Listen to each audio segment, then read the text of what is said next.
Okay, let me finally check the audio because yeah, I want to do that before as always starting. Just in case, I don't think it should be bad, but just in case, we need to check. Um, is it kind of not working so well, so properly? I'm missing something, or I don't know. At least we have audio, as I said. So yeah, um, hello, hello everybody, welcome.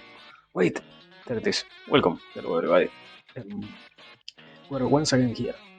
What or for which reason? Because we went today in particular to read some beautiful Mahabharata. That is the book that contains a story in which we can find knowledge. I have been, I have been thinking, I have been analyzing, and I came to the conclusion that we need to keep reading. Basically, if we tone down the speed at which we are reading, we are going to take more than what it really needs. So yeah, I don't know. Aside from that, as always, welcome everybody. Hello, please. Uh, yeah, sit tightly, enjoy the experience. Know that this is once again going to be a good stream. And well, as always, welcome lurkers, welcome dear bot watchers, welcome in particular today, Juventus Luna. And yeah, welcome. It seems finally the bot is working somehow. And I don't know if it will stay like that or if I will have to worry later on because it decided to not work. So wait. Just in case, if it is still working, let me check.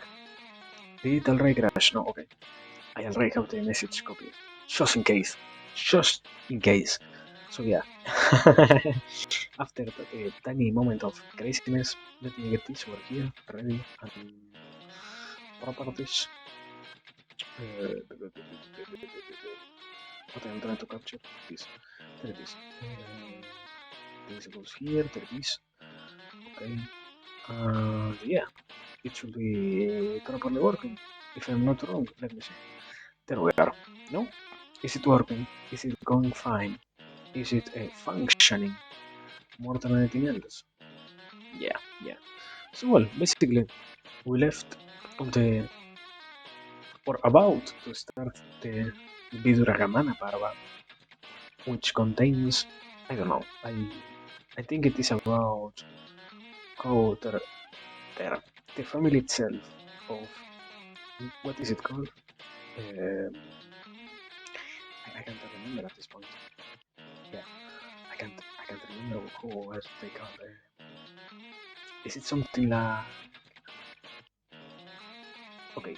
The Pandavas came here. Yeah, okay. I remember the thing more. The Pandavas finally married the girl that they wanted to marry, so now they are deciding what they are going to do after that. No, so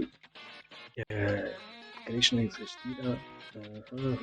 Yeah, basically that.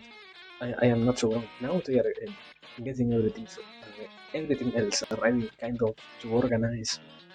I don't think it is a revenge. It is simply a how to say it. Yeah, basically another average day for for the construction of a new realm. I don't think they were going for something like a revenge or anything like that, so I wouldn't worry about finding any of that sort so far. Even more because, in a sense, what seems mm, very still on this is the Pandavas are not revengeful, let's say. So yeah, wait, because I'm going fucking deaf with this. There it is, 1%.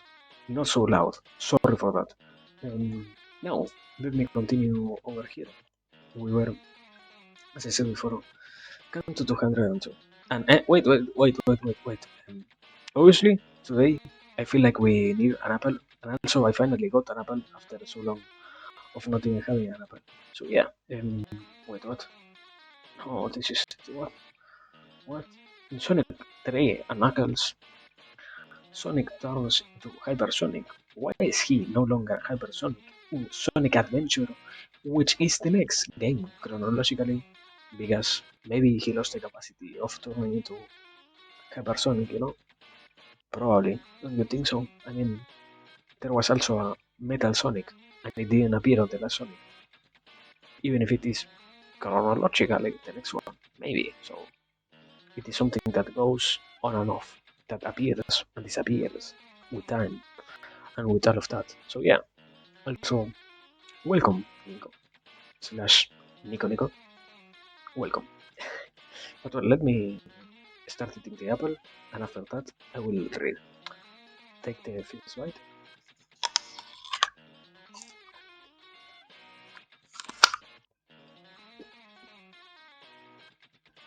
Well,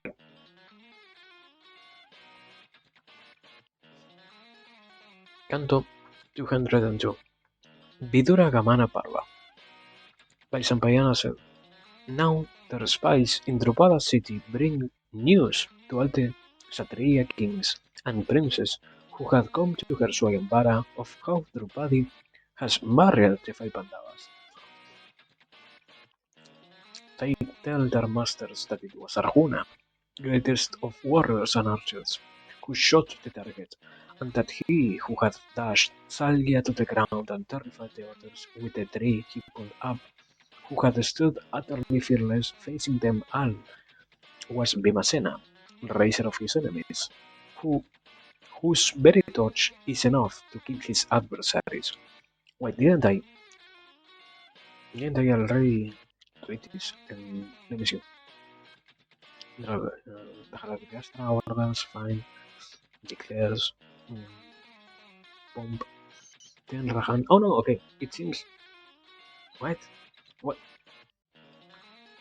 What did I do last time? Did I somehow try to start reading this and notice at the end of the second paragraph or something like that that I already that it was going to be too long? Why I remember that particular part so much? I don't know. Mm.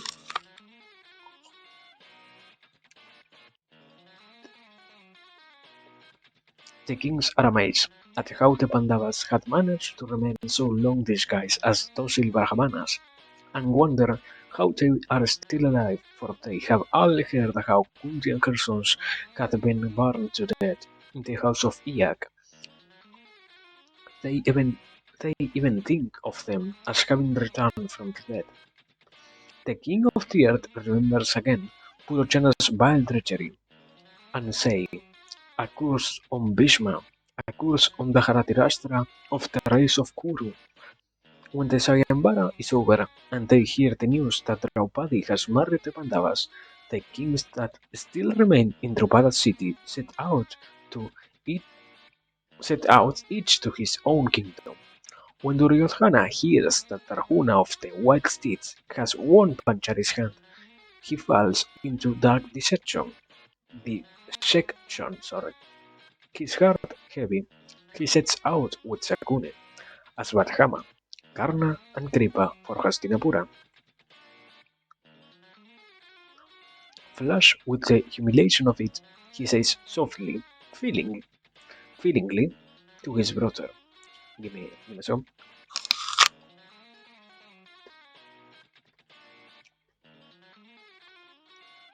If Arjuna had not disguised himself as a Brahmana, he could never have won Draupadi. No one recognized him. My lord, I fear that fate rules supreme.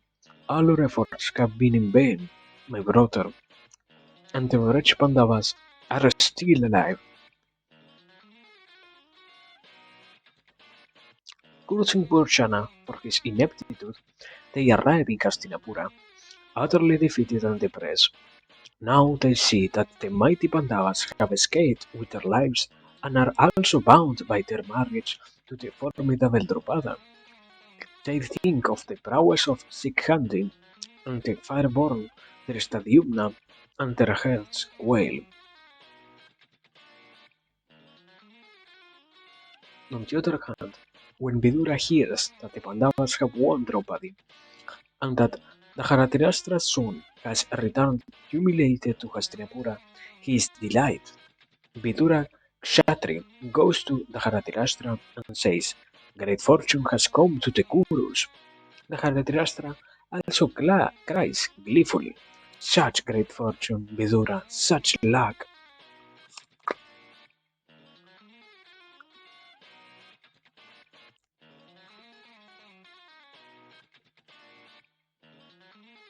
The Dharatirashtra orders fine ornaments to be brought for Draupadi and declares that Duryodhana and the princess must be received with unprecedented pomp and ceremony and festivity in Hastinapura. When he pauses to draw breath in his fervor, Vidura quietly tells him that the Pandavas have won Draupadi for their bride. He tells Dharatirashtra that the sons of Pandu are alive and that they now live with a great honor in the palace of Drupada. He does not fail to mention that all Drupada's powerful kinsmen and allies, every one the lord of a great army, and many other Kshatriya kings who had come to the Swayambara, have now aligned themselves with Kunti's princess. Dharatirashtra says, "Those children are as dear to me as they are to Bantu. No, they are dearer to me. Let me tell you why, Vidura. My heroic nephews are alive and well. They have garnered many friends and relations as allies. All this very powerful. Tell me, who will not want the great Drupada and his kinsmen for an ally?" Vidura says, "My lord, may your wisdom not change for 100 years," and returns to his own palace. Then Rahan, Duryodhana, and Radheya Karna come into the presence of the blind king. Hmm,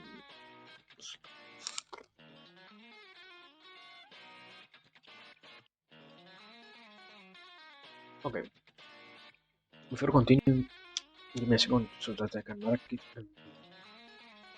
here.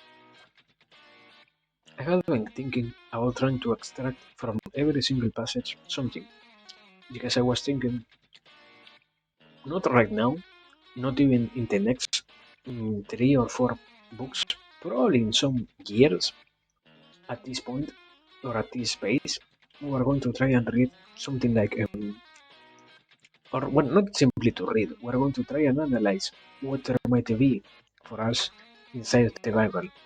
So, by trying to do it before, I notice you need to analyze every single, what is it, passage that there is, trying to find anything in particular, or trying to find anything at all that there might be concealed between the way in which words are used, let's say. So I don't know if I can do the same thing here, because I will probably be surprised if, compared to the Bible, this particular book that is in some ways more, more closer to a novel, has the same possibility of being analyzed like that. But at the same time, I also recognize that probably my lack of proper knowledge overall in everything almost might not really give me the possibility of doing something like that. So yeah, let's simply continue reading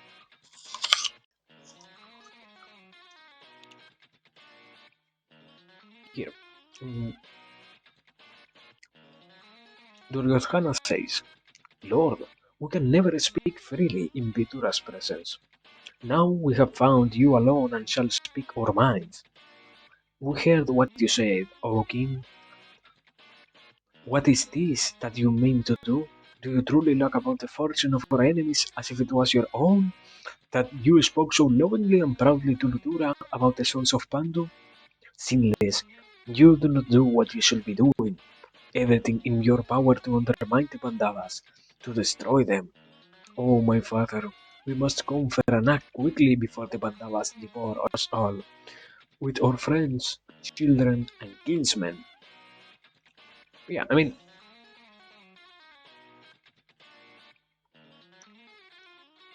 trying to act in accordance with what I said before, I think the only particular note I could give here is somehow, or not somehow, never somehow. It seems like the Kurus think they are right, even though they literally are trying to kill others, when in reality, I do not know so far, and that is something that I have to accept. I might not have paid enough attention to not see if they hate or not the speaking them, the Pandavas hate or not the Kurus, because maybe one of the few messages that are here is the idea that the Kurus do not need to, or no, sorry, the opposite. The Pandavas do not need to hate, while the Kurus represent in some way the malevolence that everybody has inside of them, let's say. So maybe one of the parts that this is trying to talk about is more than anything else also the concept of in which ways one is really or not capable of speaking with others, let's say, or realizing, not simply speaking, but rather realizing that when we are with others, we are only mm, building our own narrative. Because even more in this particular paragraph, or not paragraph, in what Duryodhana says here, in all of this, what is the most yeah, what is the most present thing is somehow, even though he's the child of his father, he doesn't realize that his father is almost to me it seems very obvious that he's lying for the sake of not destroying their facade, let's say. So I don't really know. Maybe it tries to mean something like one shouldn't be so bitter that, or to such a degree that when you are talking with those who love you, you even make them look bad because you do not realize they were never trying to do anything bad to you. Rather, you only clouded yourself with hatred. Therefore, what they say now feels wrong, but it never was. So yeah, let's continue.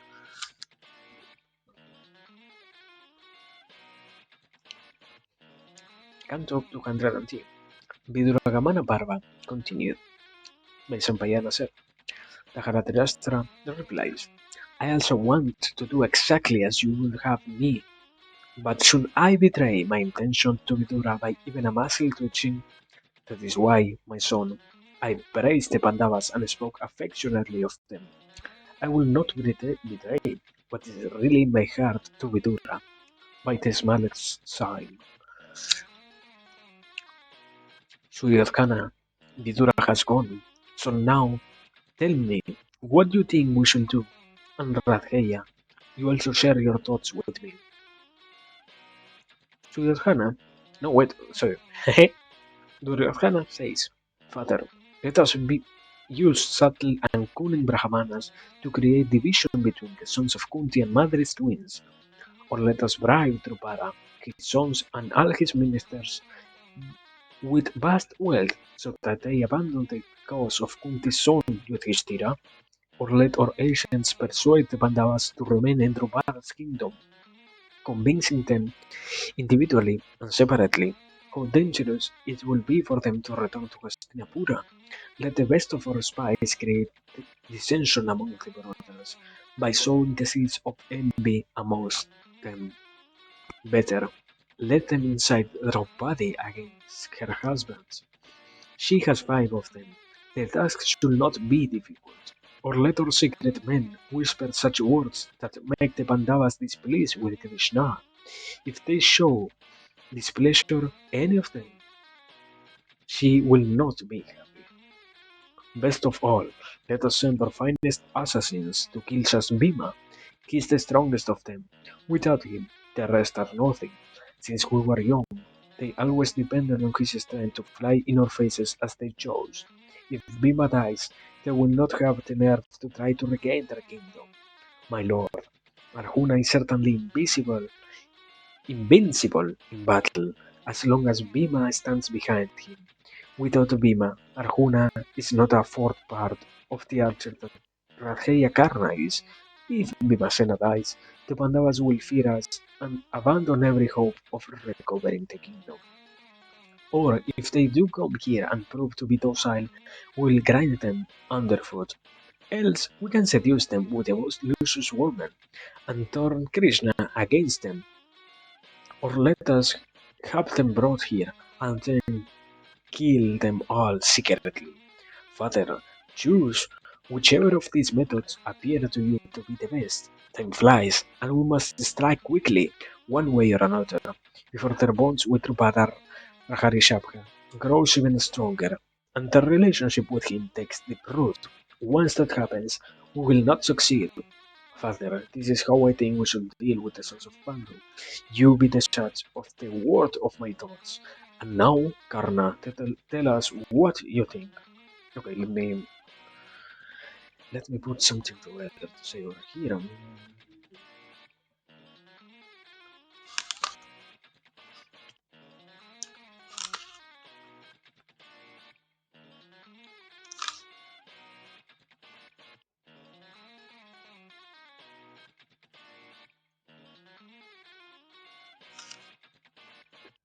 Okay,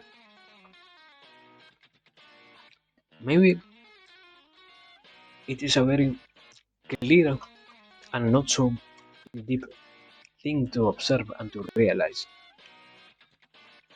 but maybe not. So let's say like this. Mm, The possibility of choosing to not be so bitter at every instance is given to the Kurus always.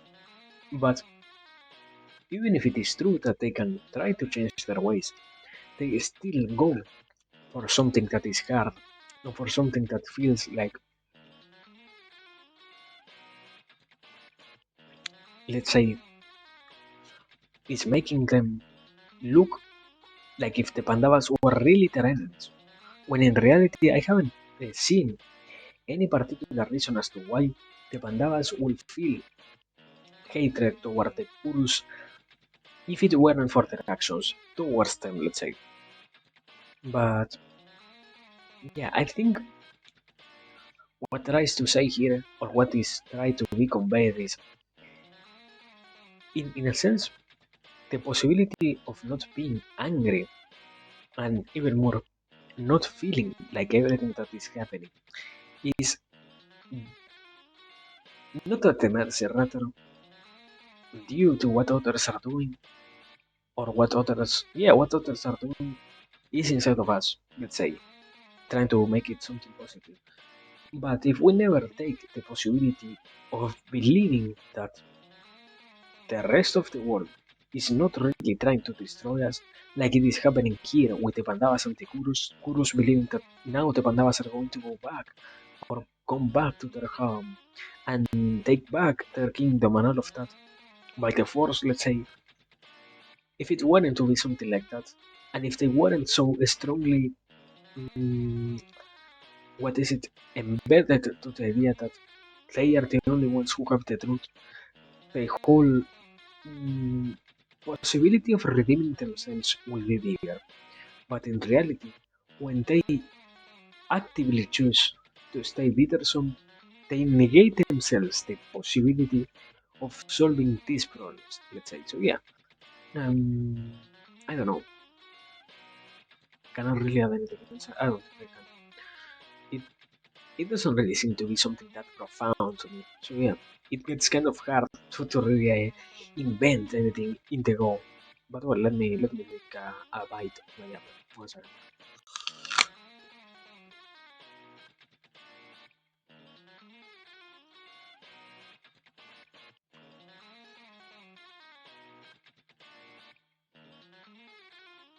Canto 204. Vidrogamana parva continua. Vaishampayana continua. Karna says, Duryodhana, I do not concur with your thoughts, O perpetuator of the Kuru race. None of these methods will succeed against the Pandavas. Su- Suryavirya, haven't you tried such methods before and always failed to kill your enemies? That was when they lived here with you. That was when they were young and callow. and you still could not harm them. Now they are far away. They are full grown men. You cannot hope to bring Kunti's son to grief with any of these subtle, underhand methods. This is my firm belief. It seems that fate herself colludes with the Pandavas. They want to recover the kingdom of their fathers, and no power in the world can hurt or stop them. You will never succeed in dividing them against one another. How can five brothers who have married the same woman ever be divided?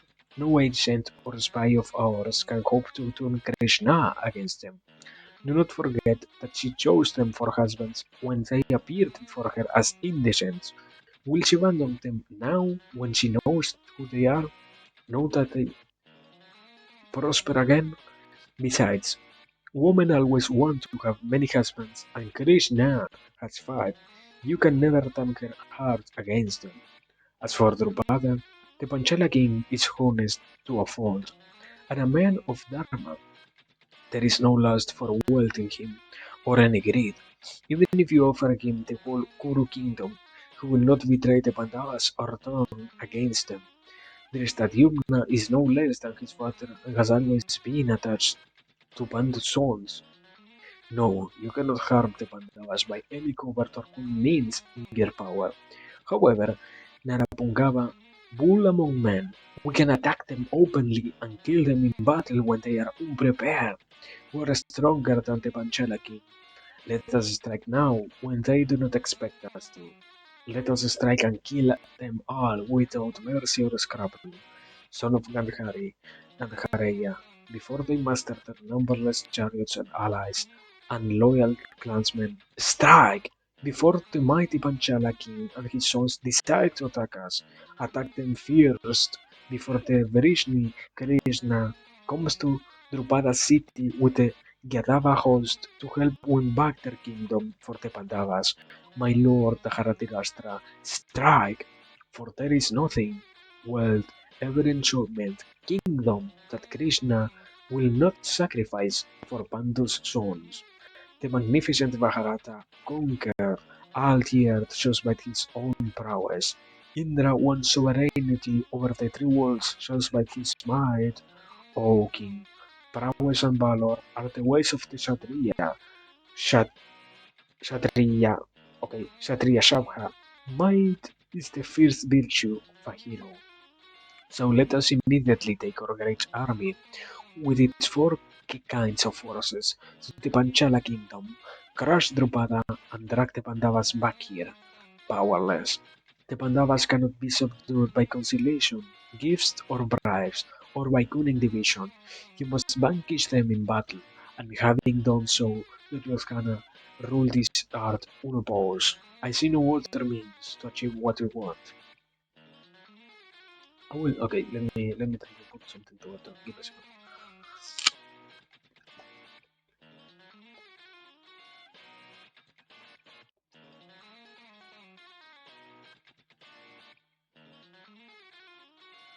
My particular theory here is maybe what it could mean or what it could have as a message. Message is in a sense there is no real obligation for anybody to believe that they have enemies, but when they do so, they go as hard as they can in that sense. They do not see any possibility of their enemies being redeemable, let's say, or being not so bad. That is why somehow these brothers believe that really the Pandavas will come and destroy them almost and eradicate their whole kingdom to I don't know, to ashes of what it was, something like that. When, as I said before, I haven't seen in reality any particular clear sign from the Pandavas about those kind of intentions. Aside from the fact that they want to get not revenge, but they want to get justice enacted upon what happened before and what was the experiences that they went through before. So yeah, I do not know if it is really something negative or not. I simply see it as uh, uh, an event, let's say, and they as the Kurus see the Pandavas as really the biggest um, threats for them, when in reality they could have allied with them, but or yet decided not to do so. So yeah, I don't know. Let me take another bite and we will continue.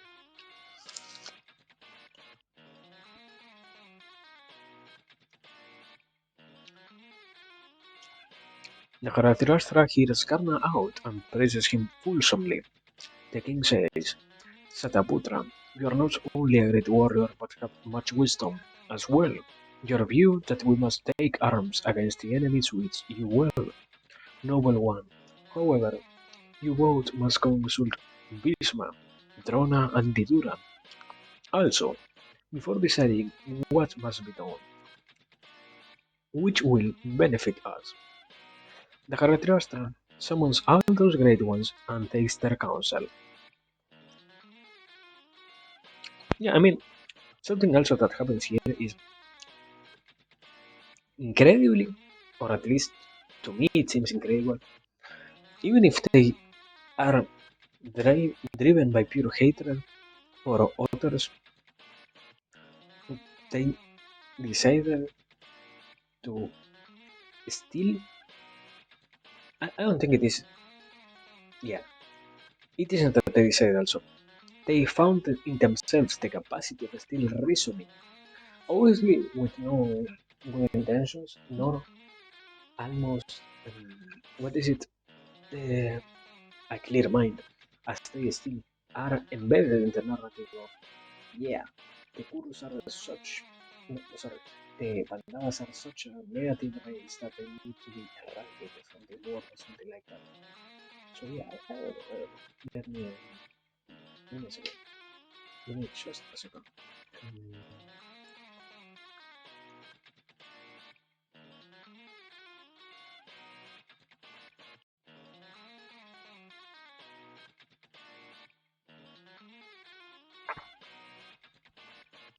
okay, let us continue a little bit more. Or well, a little bit more.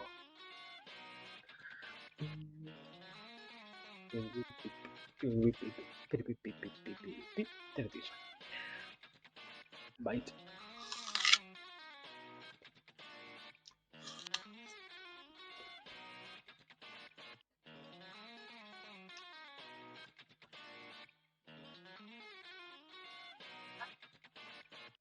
Canto 205. Vidrogamana Parva continued.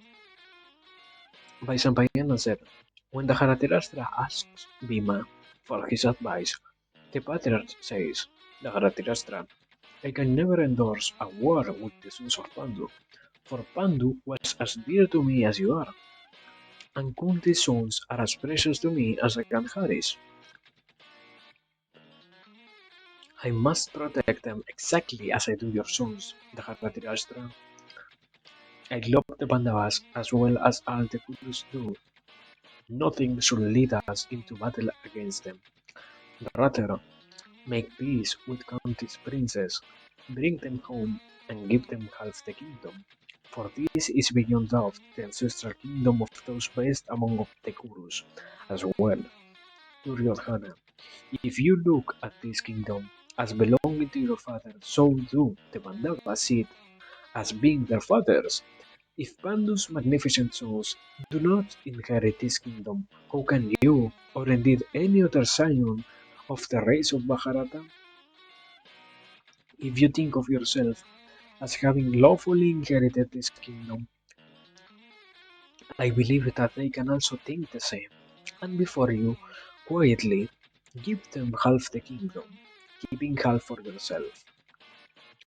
Narapongaba, this will be best for everyone. If you do otherwise, evil will befall each one of us, and you will cover yourself in shame and dishonor. Duryodhana, a good name and honor are the very root of one's strength. Do everything you can to maintain them, It is said that he who has lost his reputation lives in vain. Kaurava, as long as a man has fame and honor, he does not die. A man lives as long as his honor lasts, and dies when he loses his reputation. Son of Gandhari, act in accordance with your noble beard. Act as a Kuru should, Mahabaho. Do as your ancestors would have done. We are fortunate that the Pandavas did not die, that Kunti still lives. We are fortunate that the wretched Purochana died himself, but did not succeed in his vile attempt on their lives. From the day that I heard Kunti's sons had died in a fire, Gandhareya, I was sick at heart and hardly able to meet or speak to anyone. Purushabhyaraka. When the people heard that Kunti had perished, they did not blame Purochana as much as they did you. Now that the Pandavas have reappeared, obviously having escaped from the fire, Duryodhana, you must do away with your ignominy. And I say to you, O scion of the Kurus, as long as Pandu's sons live, not a Bharadhari Indra himself can prevent them from regaining their rightful share in this kingdom. The Pandavas are virtuous and united, and have been deprived of their birthright by Adharma. If you want to make amends and do the right thing, seeking the welfare of everyone, yourself and your subjects, give them half of the kingdom. I think, okay, what happens when I read this is I feel like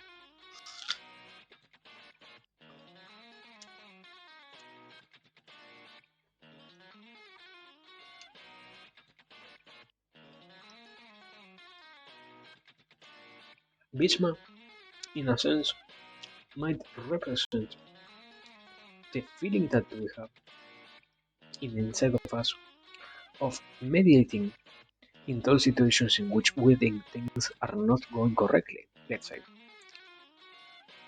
Because the possibility for him of not even trying to act and not even trying to be there, let's say, or not even trying to mm, give his point of view is there also, as well as obviously siding with any of those.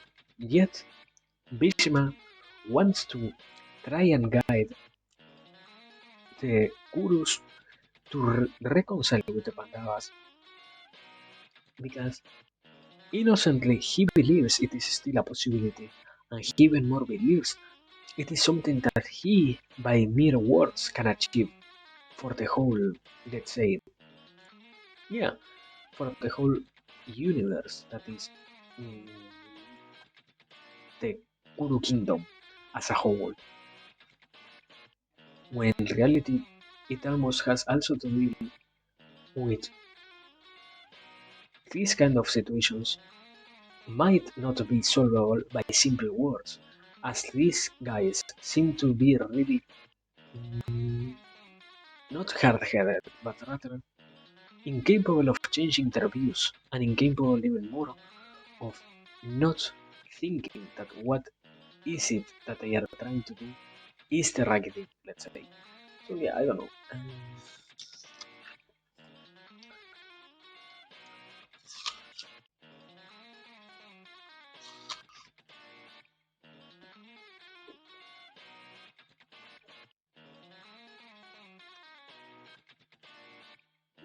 Okay,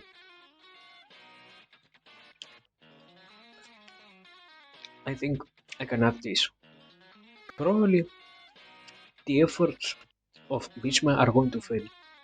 And if it is like that, that they fail, it means that Bhishma is trying to be more of a mediator than what it is really possible to do in these kind of situations. And it in that case represents the reality of us believing that we can solve everything by simply telling. When in some occasions the world in which we live might not simply require simple words, but rather also action itself for the sake of solving everything and trying to find a better ending to all, let's say. So yeah, let me continue.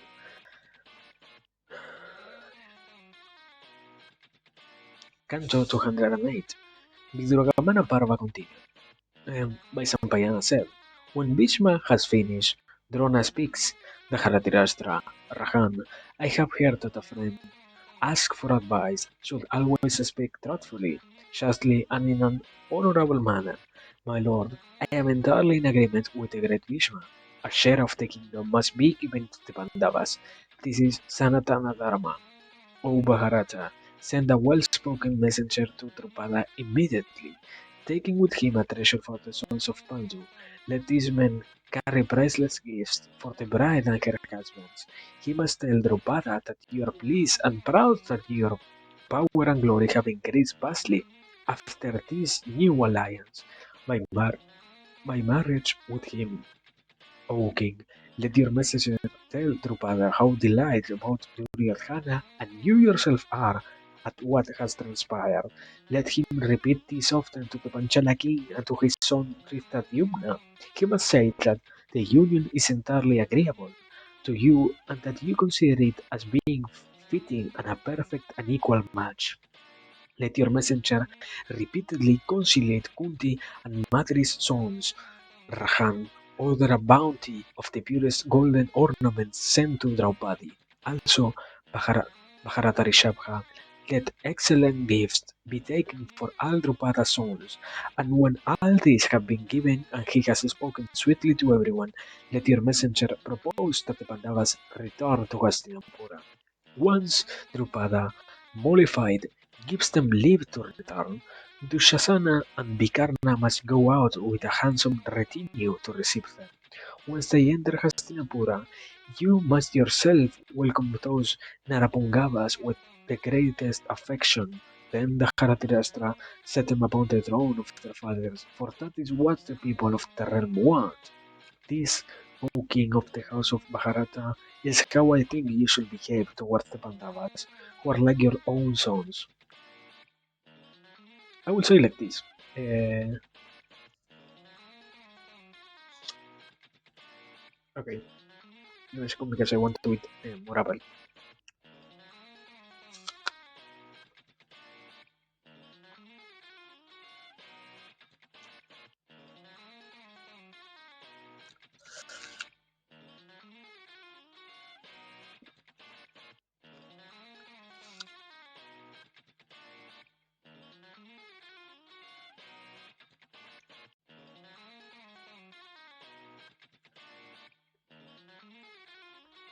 Here. Uh, let's say like this. It feels like this is finally, in a way, it is the different feelings that exist inside a person colliding one with each other, trying to find a reasonable answer to a problem. Because every one of them embodies more than simply a complex view on things. It is rather, for example, this last one said by who?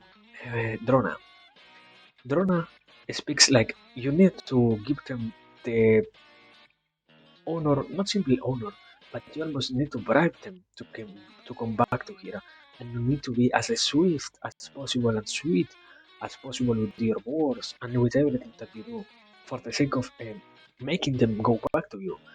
Almost in a, not even in a lamentatory way, let's say, but rather simply one in which people tries, I don't know how to say, tries, yeah, the idea itself is, the discussion is the Haratirastra and the Kurus, or that part of the Kurus that is with him, are wrong. And everyone else doesn't understand their point of view of, yeah, they want to really go feral and destroy the Pandavas. They don't want to get invalidated their viewpoint because they can notice that they are wrong.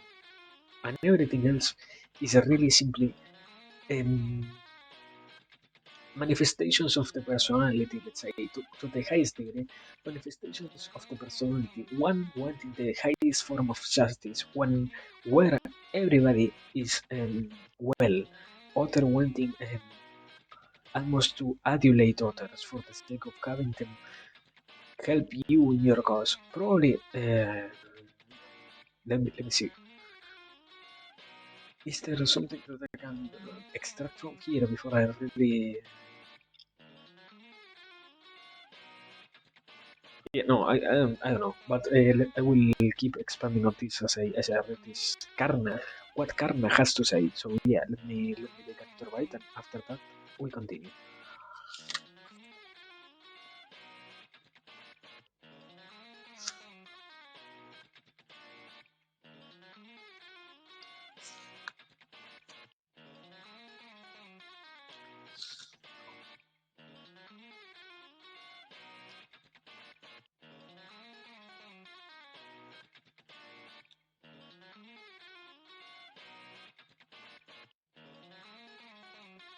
When Drona finishes, Karna rises and says hotly, "Dharatirashtra, you have lavished your wealth on both Bhishma and Drona. You have always thought of them as being your most trusted, closest friends, and well behaved, well wishers. What could be more amusing than to find them strongly urging you to act against your own interest? It can never be wise to approve of counsel given by those whose true intentions are evil. If well concealed, in a time of adversity, no friend can enter, help, or harm a man. Each one's fortune or misfortune depends only on fate. Let him be wise or a fool, young or old, alone or with many allies. He will find joy and sorrow, alternatively, each in their seasons, regardless. I once heard of a king of old called Ambubicha, whose capital was Rajagriha, and he was king of Altamahatka chieftains. He never attended to affairs of the state. His only exertion was breathing. His minister Mahakarni effectually ruled the kingdom, and in time became so powerful that he had scant regard for the king. Indeed, the wretch took everything for himself, all Ambubicha's wealth, and even his queens. However, this did not satisfy Mahakarni but only inflamed his greed.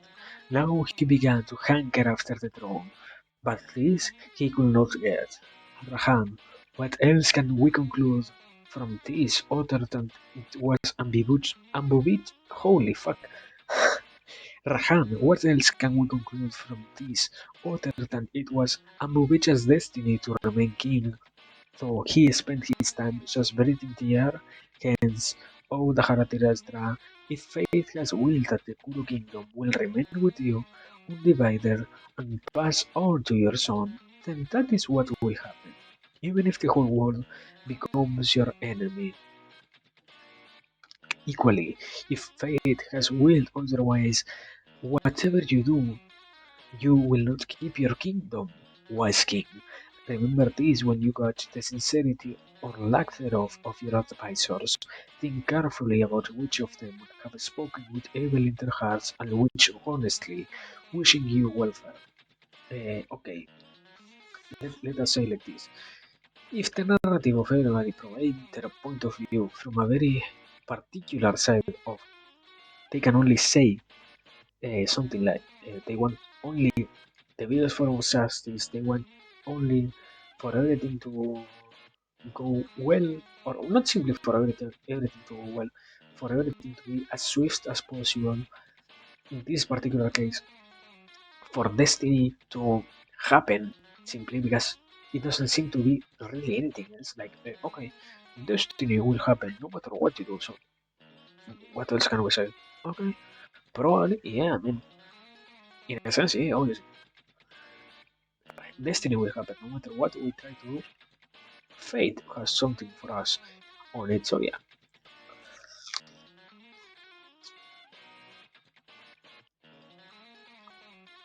But I don't know. Let us. Oh, wait. I need to. Yeah. I need to go through the Apple Heart. So give me a second, and after that we're going to continue reading. At least at this pace, we're going to probably take even longer than what I expected. So we're going to try and do at least two more cantos before abandoning today. So yeah, let me let me drink some water and after that I will properly leave.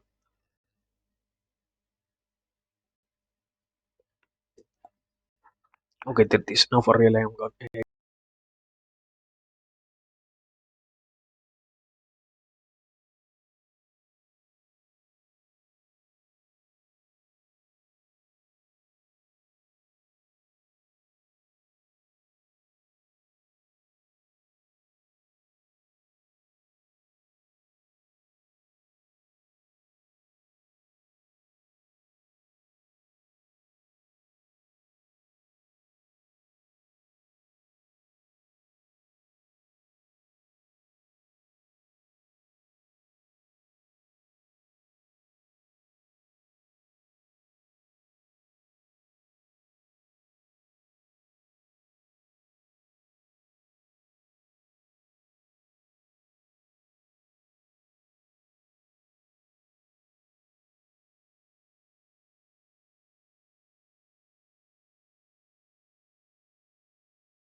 Okay, I'm back.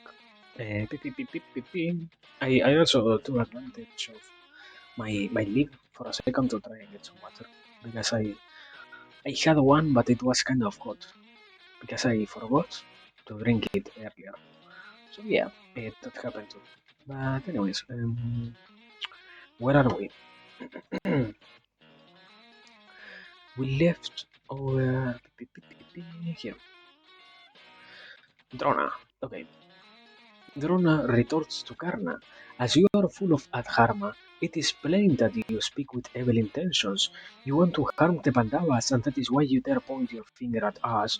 But be certain, Karna, that I spoke for the good of all the Kurus. If you consider what I say to be ill-intentioned or evil, let us hear what you will have us do instead. I say that if the counsel that Bhishma and I have given is not heeded, it will not take long before the very race of Kuru is annihilated. Yeah. Mm, let me see. Because I cannot really notice why would why Drona somehow feels uh, makes others look or in this case, not others, Karna, makes Karna look like he was saying something bad when everyone was simply saying, yeah, this is what I think should be done. I don't know. Let us see a little bit more. Canto 207, Vidura Ramana Parva, continue. Vaisampayana said, after Drona finishes, Vidura speaks. Give me a second. Okay. He says, Daharatirashtra, King, I have no doubt that what your friends say is for your good, yet I fear you do not like to listen to what they tell you, and their wise words fall on deaf ears. What the greatest among all the gurus, Shantanu's son Bhishma says is sagacious, excellent, and will benefit you. But you do not listen to him. What Acharya Drona says is for your good, but Radha's son Karna does not seem to think so. Yet, my lord, after deep thought, I myself can think of no one who is a truer or wiser friend of yours than these two lions among men, all in years, in wisdom and in learning, and always looking at you and at the sons of Pandu with equal eyes. I have no doubt, O Maharata, that these two great ones are both no less than Dasharta's son Rama or the great Gaia in their honesty and virtue. Have they ever given you evil counsel before? And you too, O king, have never done them any injury. Then why should these Purusharibha, sorry, Purusharishabhas, who never have struck with falsehood, now advise you falsely, especially since you have not harmed them ever? My lord, these great and wise men will never give you evil counsel. They cannot be tempted by any wealth to offer you false advice, for they are both knowers of Dharma. Everything they have said, O Bharata, is for your good and in your best interest. Be certain, my lord, that the Pandavas are as much your sons as Duryodhana and his brothers, that those that urge you to harm the sons of Pandu do not have your interest at heart. If you nurture partiality for your sons in your heart, that they seek to bring it out, do you no favor. O king, these illustrious ones, these two splendid elders, have not said a false or evil word, yet you do not seem to realize it. What these Narapungavas say about the Pandavas being invincible is the simple truth. Purusha Vyagra, O tiger among men, do not deceive yourself for a moment that it is otherwise. A blessing be upon you, my lord. Can even Maghavat vanquish Pandu's brilliant son Arjuna, who loses his arrows with both hands with equal ease and force? Can the Devas subdue Bhimasena, the strongest 10,000 elephants in battle? Which man who values his life will dare face the twins who are Yama's very sons in war? And how can the eldest, in whom patience, mercy, forgiveness, truth, and might all find their home, be overcome? That they have Rama for their ally, Hanardana, Krishna for their mentor, and the dashing Satyaki for their friend, have already vanquished all their enemies in battle. Drupada is their father-in-law. Drupada's son, Drishtadyumna and Theodorus born into Prihasta's race are their brothers-in-law. They are invincible, my lord. Remember all this, Duryodhana, and that the right to the kingdom is before yours. Daharatirastra, treat them justly. Already your name is tainted by Purochana's crime. Be kind and noble now to Pandu's sons and wash that stain from you. If you behave righteously and mercifully towards the sons of Pandu, what you do will bring great punya down upon us all. Powerful blessings that will protect everyone who belongs to the race of Kuru. Why? It will nurture Al Kshatriya Khan. Give me a second because I want to say something, but I don't know. Okay. I need to. I want to mark this down so that I remember to say it. Here, let me continue. Once we fought against Drupada, if we can now make him our ally, how much stronger we shall become. My lord, the Dasarhas are numerous and formidable. All of them will go where Krishna goes.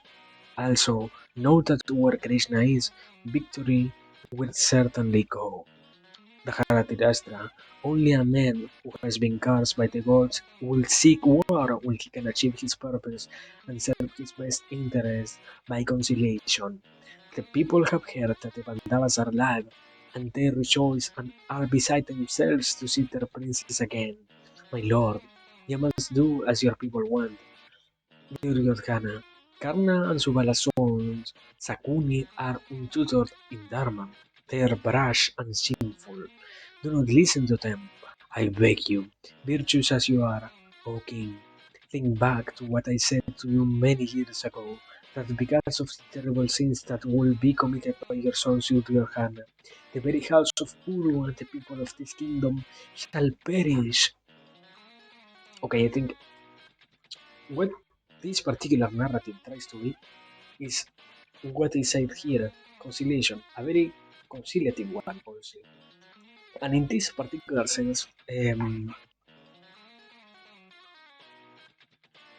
not simply conciliation, but also like redemption from being on the wrong path and trying to accept that what they did was wrong and nonetheless act as if this,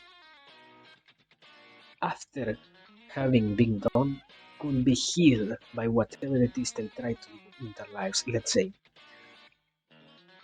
When in reality, I don't think there is something particularly bad with this, but what strikes me or what catches my whole attention is not only that this applies to the Haratirastra and the Kurus themselves, but also what is marked down here.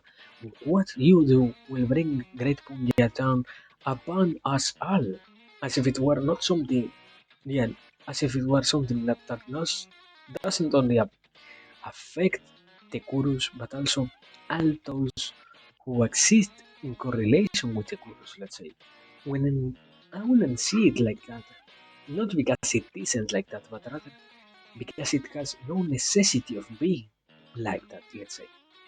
Why will your actions impact the lives of other people to such a degree that you need to always act correctly, let's say? But yeah, I don't know. I am not really questioning if it is good or not to reconcile. From what I have been reading, I wouldn't think it is even kind of logical to try and fight with the Pandavas. Obviously, even more because they are very saint in a sense. They are very high in power in every aspect. They have somebody who is incredibly powerful. They have somebody who is incredibly wise. They have somebody who is incredibly, or well, they don't have somebody. They have two bodies, two somebodies who are incredibly beautiful. They have a lot of people. Or well, they have almost all the embodiments of the perfection spread around themselves, the Pandavas. So it wouldn't be necessary to try and fight them, but rather what feels the most necessary thing is to have them as their allies, as it was said there. Having people like that as tools is rather more interesting than to try and destroy all the fruits that their efforts could bear for everyone. So yeah,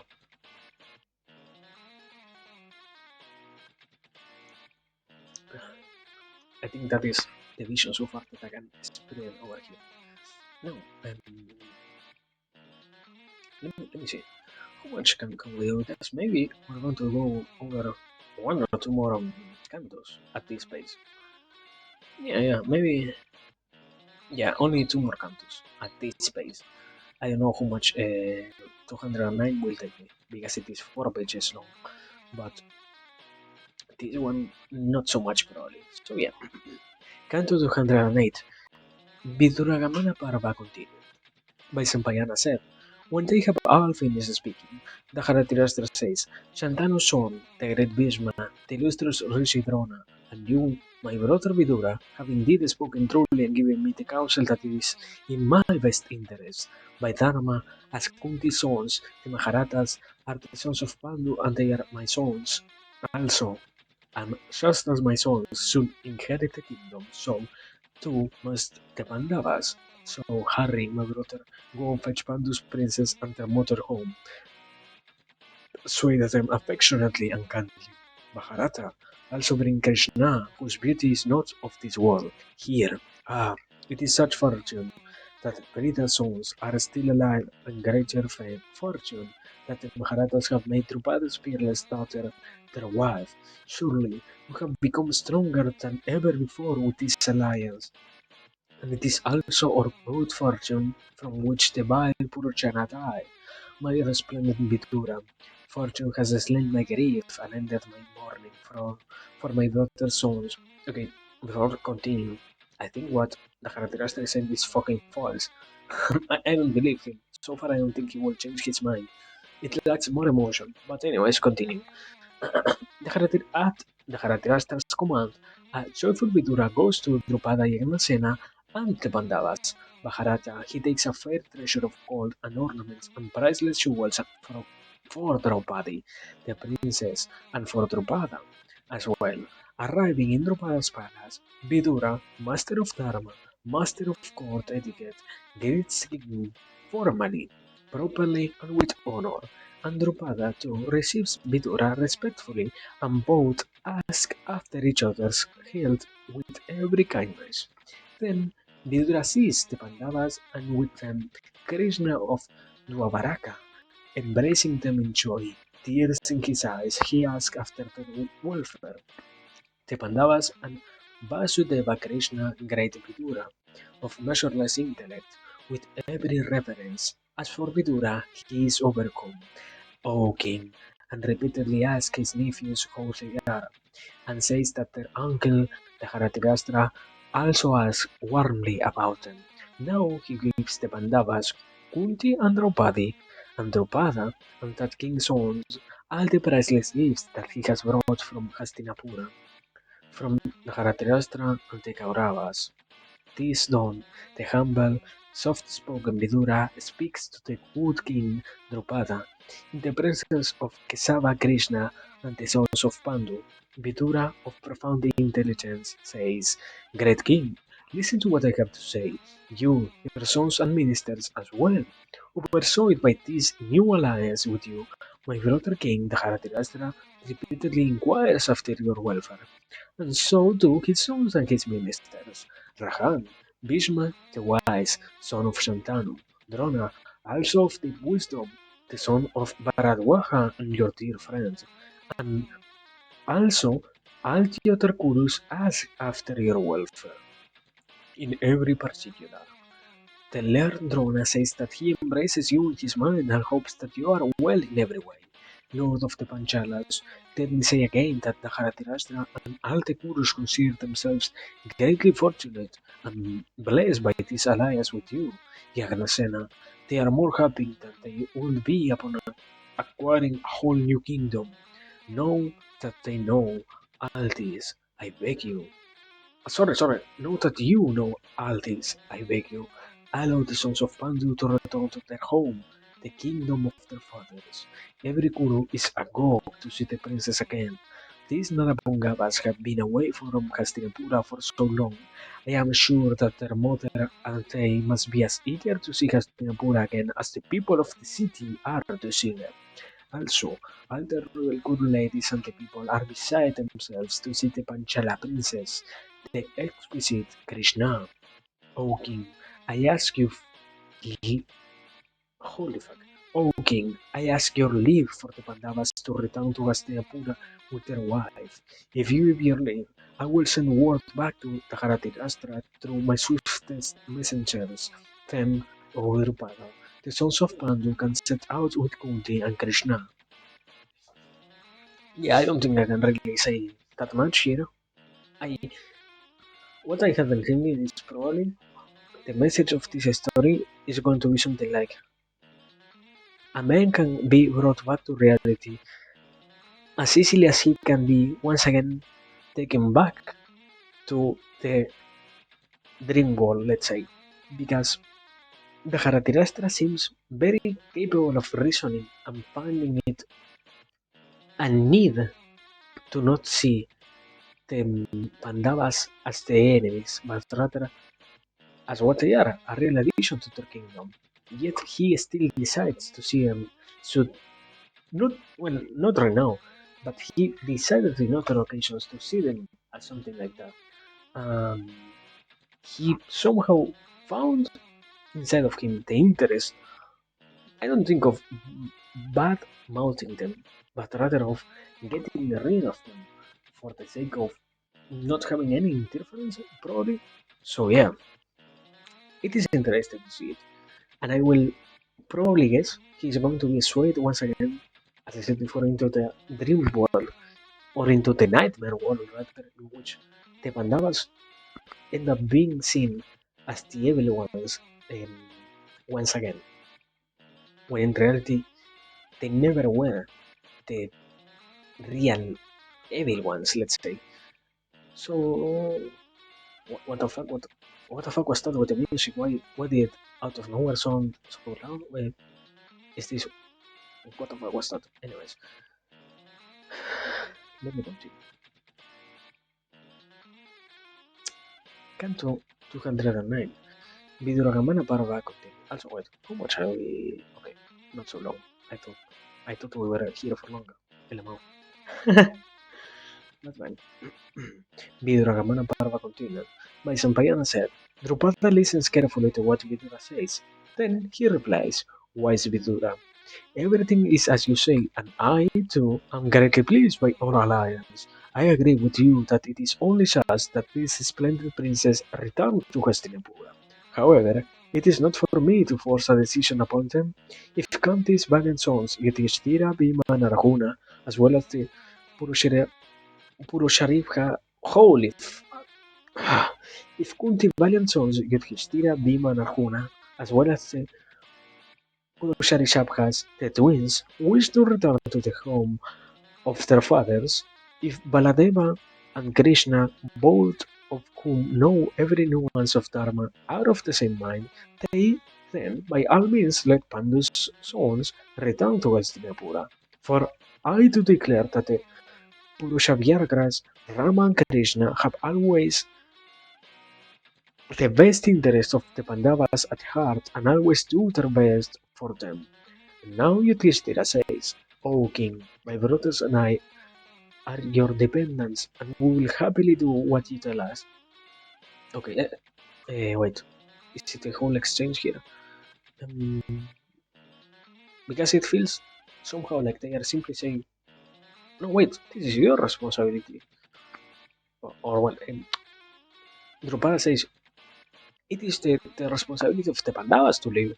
They could have left long ago if they wanted to do it. And now somehow they are handling or trying to get to an agreement where there is almost no necessity of something like that. I don't know. Now, Yudhishthira says, O king, my brothers and I are your dependents, and we will happily do what you tell us. Then Krishna says, I feel that the Pandavas should return, but we must do whatever Drupada decides, for he knows every aspect of Dharma. Yeah, here. Now the brothers are like, oh yeah, but it is the responsibility of you, Drupada, to decide. It doesn't really seem that much interesting. Drupada says at once, I agree with what the greatest of all men feels. Pandu's great sons are now to me just as they are to Kunti, and I know that not Kunti's sons, Yudhishthira himself, can decide what is good for himself and his brothers as well as this tiger among men, Kesava can. Thus, with Drupada's leave, O king, the Pandavas set out with Draupadi and Kunti, with Krishna and Vidura for the city named after the elephant. On their leisurely way, they stop in many places of great beauty or sanctity, and take their pleasure as they please. When the Dharatirashtra hears that those Shuras are nearing his capital, he sends the Kauravas out to receive them. O Bharata, Vikarna of the great vow he sends, as he does Chitrasena, Drona, greatest of warriors, and Kripa of the line of Gautama. Those five mighty heroes enter Hastinapura majestically, surrounded by trees and others, all of whom enhance their glory. Yeah, not really that much to say. Simply, it looks like the Haratirastra might fail, might not really keep his idea so far. I am really doubting if the Haratirastra will stay this is, with Pandavas, with the side of the Pandavas. I doubt it, but yeah. Indeed, the entire city is radiant with the celebrant crowds that throng its streets to see the tigerish sons of Pandu return to them, and how they rejoice all along their slow and triumphal progress towards the palace. The Pandavas hear cries of affection from the people who truly love their great and precious princess. Some say the Purushabhyaragra of Dharma who looks after us as if we were as if we are his nearest king, has returned to us. Others cry, ah, it is as if Pandu has come home from the forest today, bringing our lost fortune back with him. For sure, he comes to do us great good. What good remains to be done to us when Kunti's heroic sons have returned to our city? If we have given Dana, poured libations of ghee into the holy fire, if we have any punya, made the sons of Pandu remain in Hastinapura for 100 years. Yeah, I think I can only say the city might represent the interest of everything being okay for the whole existence itself of the human. Holy fuck, what the fuck did I just say? Probably something like that. The city represents the interest of every other, or not organization, but every other organism that exists inside of us for all to be good and for everything to be once again fine, working. Because to a certain degree, the Pandavas represent that goodness, and the Pandavas need to be here in Hastinapura for the city itself to feel great, let's say. So yeah, continue. Finally, the Pandavas arrive at the palace and prostrate at the feet of the Dharatirashtra and of Bhishma. They touch the feet of everyone else present who are elders and worthy of worship. They ask individually after the welfare of everyone there. When all this is done, at the Dharatirashtra's command, they enter the apartments that have been kept for them. When the sons of Pandu have rested, King Daharatirashtra and Santanu son Bhishma summons them to the royal Sabha, the ancient court of Hastinapura. Okay, let me drink water.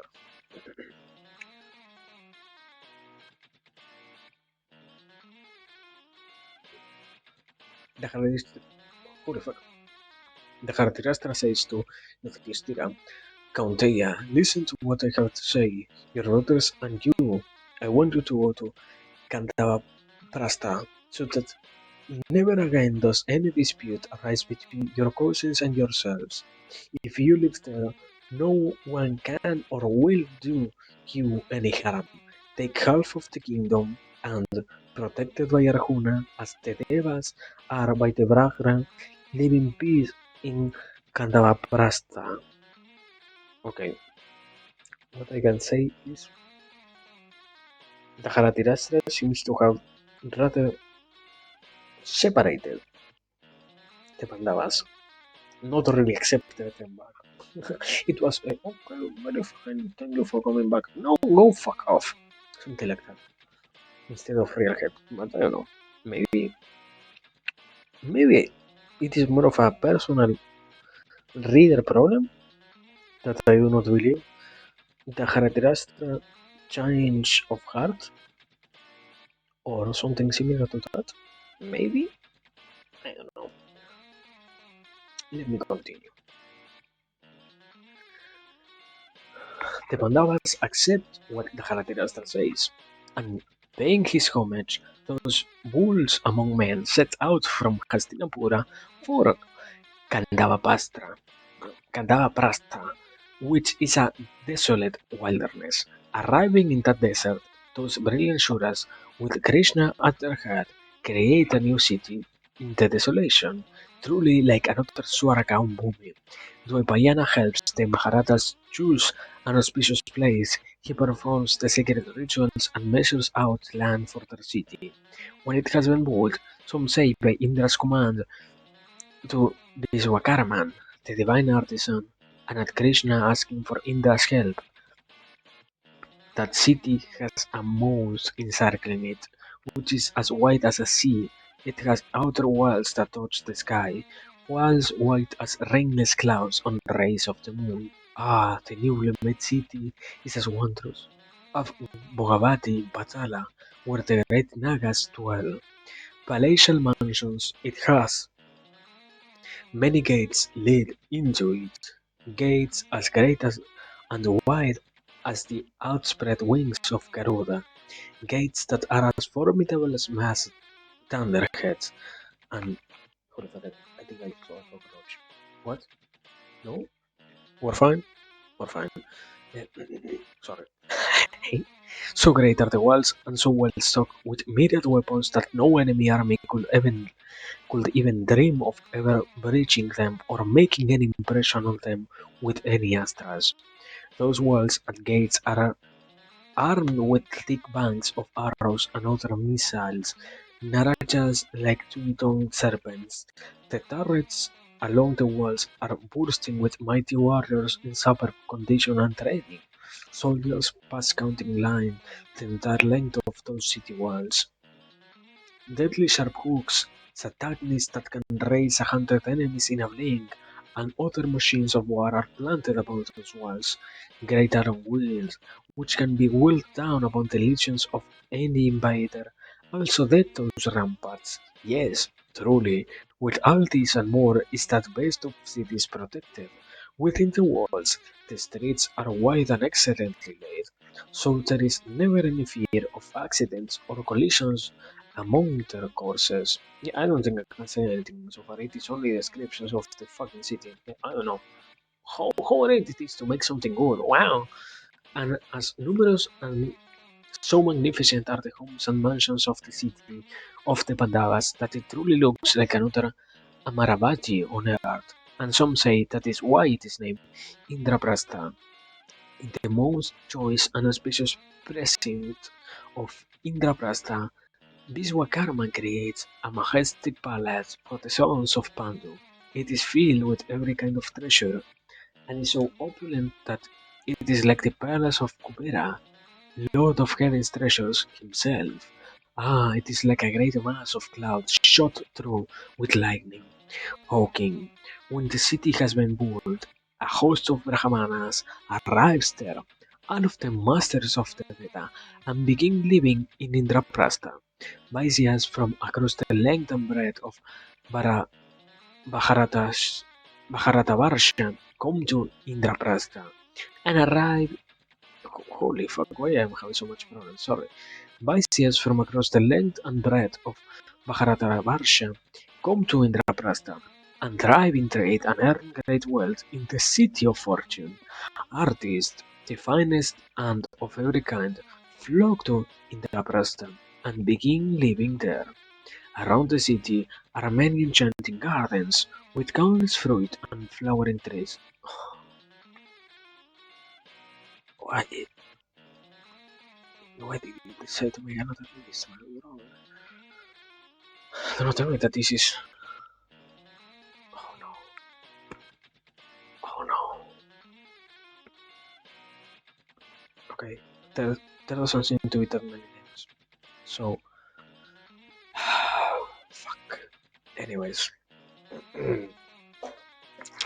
Around the city are many enchanting gardens with countless fruit and flowering trees. Amras, amaratakas, cadambas, azocas, champacas, punagas, nagas, cacuchas, panazas, saladas, tolapans, tamalas, baculas, quetacas with their fragrant blossom blooms. Great gorgeous amalacas bend their branches down with the weight of their fruits. Otras anacoras in bloom, jambus, pastalas, cunjacas, atimocas, carabiras, parijatas, and many others all stand resplendent with flower and shining fruit, alive with weirds and small creatures of every feather and species. The green banners ring with the cry of the excited peacock and the coquilla in love. Myriad pleasure houses, bright like mirrors, dot these woods and gardens, as do fine bowers of creepers, charming man-made hillocks, and of course crystalline pools and lakes brimful with water. There are sparkling tanks perfumed by lotuses and lilies, jeweled with ducks, swans, and chacravacas. What is a chakrabaka? This is already the second or third time that I read this and I do not know what is a chakrabaka. Chakrabaka. Anyways, the smaller pools are overgrown with water plants, rare and exotic, and there are large ones too, also of great beauty. Rahan, the Pandavas live in that blessed, auspicious kingdom, peopled by pious men of Dharma, and their joy waxes day by day. And so it is that, because of the Dharma shown them by Bhishma and also King Dharatirashtra, the sons of Pandu begin living in Kandavapastra, with those five brothers living in it each one equal to Indra himself. That best of cities truly resembles Bhogavati in Pachala, the fabulous city of the Nagas. O king, when he sees the Pandavas settle into Indraprastha, Krishna the Magnificent takes their leave and returns with Rama to Dwabaraka. But yeah, I thought it was going to be something more complex, like I don't know. Wow, this can have this particular analysis, but it was rather lacking because no, yeah, it was rather very lacking. It could have been more. So let me see. Is this incredibly big, or can I try to read 100, 210? No, okay, it is only two pages. So let us try to see if there is something to analyze here or not. I maybe I got lucky or something like that with the last one, probably, or the one before 209, 208, and all of them before 209 that we saw today. So yeah, Canto 210.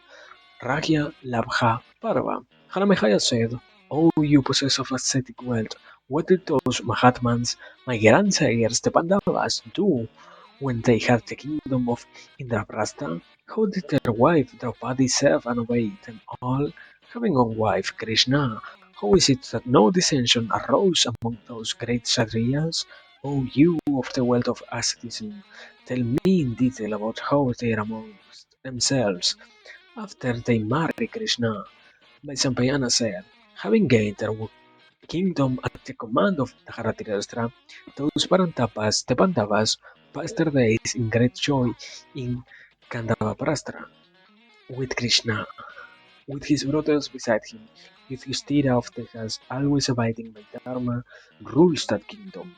The sons of Pandu, endowed with wisdom, devoted to truth and virtue, and having vanquished their enemies, lived there happily, sitting upon invaluable thrones. The Purusharishadhas discharged the duties of state. One day, as they sit one as they sit together in the royal sabha, the Devarishi Narada, on his eternal wandering, comes to them. When he sees the sage, Yudhishthira rises and offers him his own throne. When the Maharishi sits, Yudhishthira offers him Arjuna with his own hands, and the king formally tells Narada Muni about the state of his kingdom. The sage takes the offerings and is pleased, showering his blessings on Yudhishthira. Narada asks him to sit beside him. The king sits and then sends word to the Antapura to Krishna to inform him of the arrival of the Illumined One. Bathing, putting on fresh clothes, Draupadi comes reverently into the sabha where the Rishi is with the Pandava. The chaste princess of Panchala worships the sage's feet and then stands before him with folded hands, her head bowed and her face veiled. Wait, what the fuck happened? Nothing yet? What the fuck did I hear sound? What the fuck is going on? Anyways, sorry for that. Baiting, putting on fresh clothes. No, I already read that. Narada blesses her many times with a variety of blessings, and then tells her that she may leave. When Krishna has gone, the rishi speaks privately to just Yudhishthira and his brothers. I think it is rather interesting to see. It isn't really something to add, but the fact that a king can still treat somebody like Narada, basically, what is it? A Mahatman, I think. No, Maharata, I think it is how they are called. Those were basically wanderers on the earth, like with such reverence. Because the idea is there have been already examples here on the proper Mahabharata that kings tend to fail to do so. So yeah, basically, be good, my brother. Do good. Try to be good no matter who is in front of you. So yeah, continue. Narada says, the princess of Panchala is the wife of all of you. You must create a law among yourselves, so that disunity never rears its head amongst you. Once there lived two Ashura brothers called Sunda and Upasunda, famed through the three walls, and so mighty that no one could kill them unless they slew each other. They ruled the same kingdom, lived in the same house, slept on the same bed, sat on the same throne, and ate out of the same plate. Yet they kill each other for the sake of Tilotama. So, Yudhishthira, have a care to preserve your love for one another by making a rule for yourselves, which will keep you united forever. Yudhishthira asks Mahamuni, whose sons were the Shurasunda and Upasunda, how did they fall out, and how did they kill each other, whose daughter was the Tilotama, for whose love the brothers killed each other. Was she an Apsara or the daughter of Sundeva? O you whose wealth is Tapasya, we want, O Brahmana, to hear everything that happened in detail. Indeed, we are agog to hear this story, this history. Well, yeah, I think probably it will be kind of long. Yeah, I mean we have a story to analyze. So yeah, no, no. Goodbye. We're leaving it here. It was very great, but I am not going to read this story in particular. I am not today to read. I'm not going to read today. So yeah, let me transition to this. Amazing, very nice of a book once again.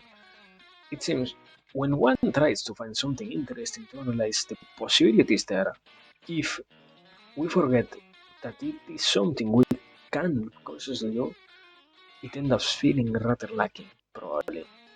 But yeah, I mean, trying to push for it shouldn't be so hard, you know, or shouldn't have so many hardships on itself, let's say.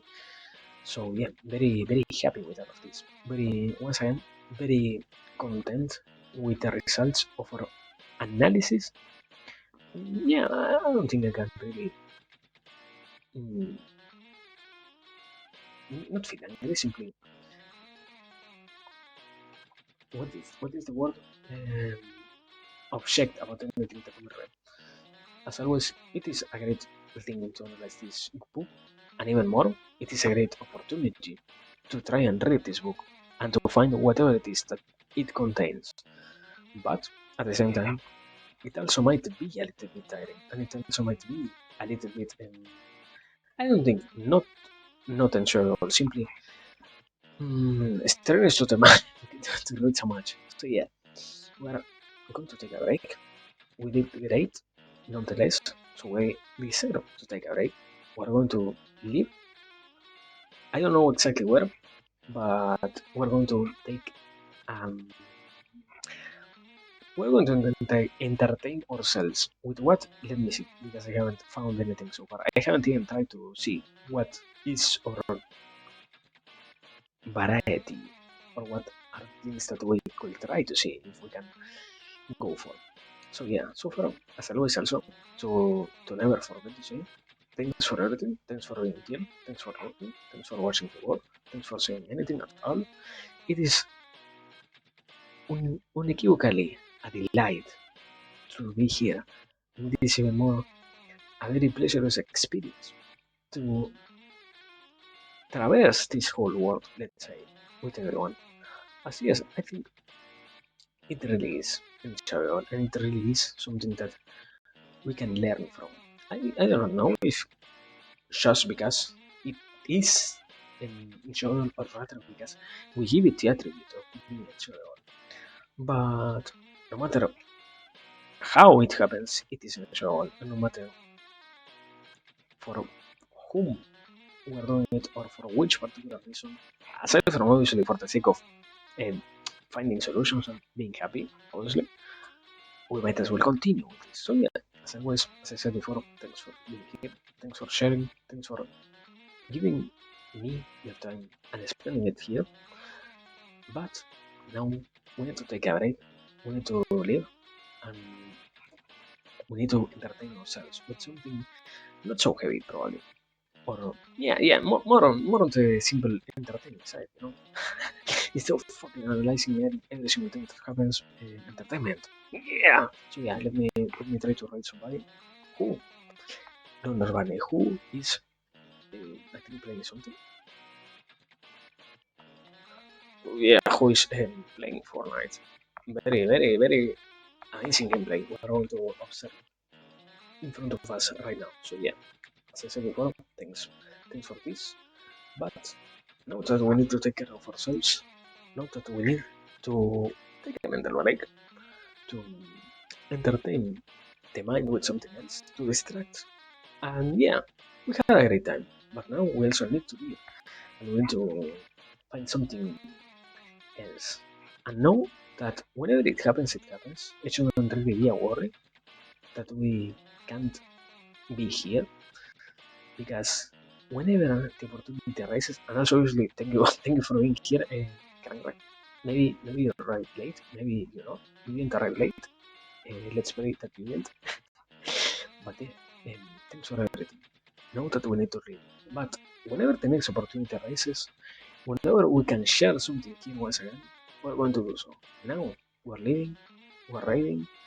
Who? Non Narbani, who is playing Fortnite. So yeah, entertainment. Yes!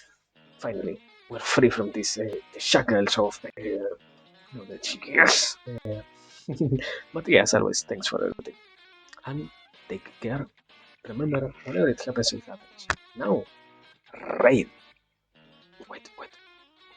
Raid. There it is.